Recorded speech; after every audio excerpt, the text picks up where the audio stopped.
Les qualifications pour la Coupe du Monde 2026 entrent dans une phase cruciale, et pour la Côte d'Ivoire, il n'y a plus de place pour l'erreur. Après avoir subi 2 défaites consécutives face à la Sierra Leone, 1-0, et la Zambie, 1-0, les hommes d'Emers Faé doivent impérativement se ressaisir pour conserver la tête du groupe B et ne pas compromettre leur ambition de retrouver le plus grand événement du football mondial après 2 éditions manquées.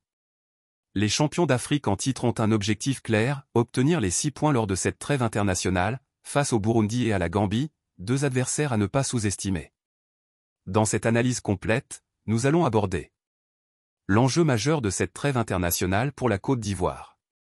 Le choc face au Burundi, un match sous haute tension. L'affrontement contre la Gambie, une opportunité à saisir. L'analyse des choix et déclarations d'Emers Faé. Les forces et faiblesses des éléphants à l'approche de ces matchs décisifs. Attachez vos ceintures, car cette trêve pourrait être un tournant dans la campagne de qualification des éléphants. Une obligation de résultat, la Côte d'Ivoire n'a plus de droit à l'erreur. Après avoir remporté la Coupe d'Afrique des Nations 2024, la Côte d'Ivoire était attendue comme l'équipe à battre dans ces qualifications. Mais la réalité a été bien plus compliquée. Les Ivoiriens occupent actuellement la première place du groupe B avec 10 points, mais leur récent passage à vide a permis au Burundi, 7 points, et au Gabon, 9 points, de se rapprocher dangereusement. Un bilan en demi-teinte. 4 matchs disputés. 3 victoires. Une défaite face à la Sierra Leone. Une défaite récente en amical contre la Zambie. Avec seulement 3 points d'avance sur le Burundi, les éléphants sont en danger.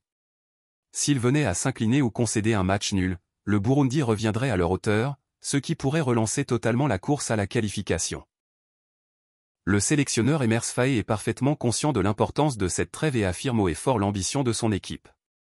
Notre objectif, il est très clair, c'est prendre les 6 points.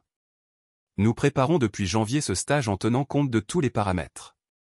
Cette trêve internationale est essentielle pour notre qualification. 2. Côte d'Ivoire au Burundi, une confrontation sous haute tension. Un match capital pour les 2 équipes.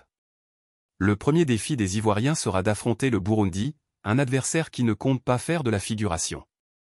Le match aura lieu le 21 mars à Meknès, au Maroc, en terrain neutre, ce qui réduit légèrement l'avantage des Burundais, mais ne doit pas faire oublier la détermination de cette équipe qui rêve d'un exploit.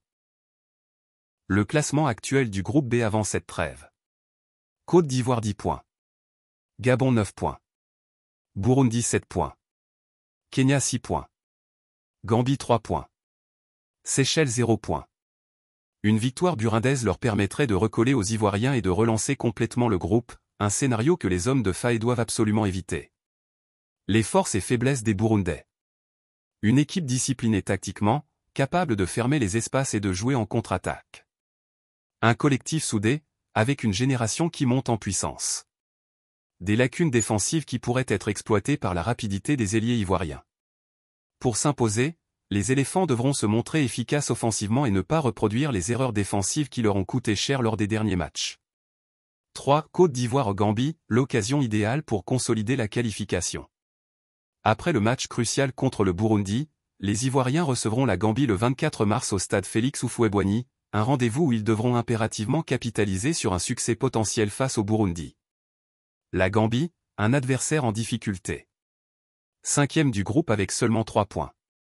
Un effectif moins expérimenté que celui des Ivoiriens. Des difficultés à s'imposer en attaque, avec seulement 2 buts marqués en 4 matchs. Cependant, il ne faudra pas sous-estimer les Scorpions, qui ont déjà prouvé par le passé qu'ils étaient capables de surprendre. Les attentes pour ce match. Si la Côte d'Ivoire réussit son premier match contre le Burundi, ce second match sera l'occasion de mettre un pied et demi en Coupe du Monde. Mais une contre-performance contre le Burundi rendrait cette rencontre encore plus stressante. 4. Emers Faé et ses déclarations, une volonté de rassurer et de mobiliser. Emers Faé sait que cette trêve est un tournant pour son équipe. Dans ses déclarations, il met l'accent sur l'importance de ne pas se laisser distraire par le récent sacre à la CAN, et de conserver la concentration nécessaire pour décrocher la qualification. Nous ouvrons aujourd'hui une parenthèse très importante. Nous devons nous qualifier pour la Coupe du Monde 2026. Cela fait 2 éditions que nous manquons, et avec le format élargi à 9 équipes africaines, il est impératif d'y être. Le sélectionneur sait que l'exigence envers son groupe est forte, et qu'il n'y aura aucune excuse en cas d'échec. Force et faiblesse des éléphants avant cette trêve. Force. Un effectif expérimenté, composé de joueurs qui évoluent dans les meilleurs championnats européens. Une dynamique de groupe positive, malgré les récents faux pas. Un milieu de terrain solide, capable d'imposer un rythme soutenu. Une attaque redoutable, menée par des joueurs explosifs comme Sébastien Haller et Simon Adingra. Faiblesse. Une défense parfois trop passive, qui a coûté cher lors des derniers matchs. Un manque de réalisme offensif, avec une efficacité devant le but qui doit être améliorée. Une pression immense sur les épaules, car toute contre-performance serait un coup dur. Conclusion: une trêve déterminante pour l'avenir des éléphants. La Côte d'Ivoire n'a plus le droit à l'erreur.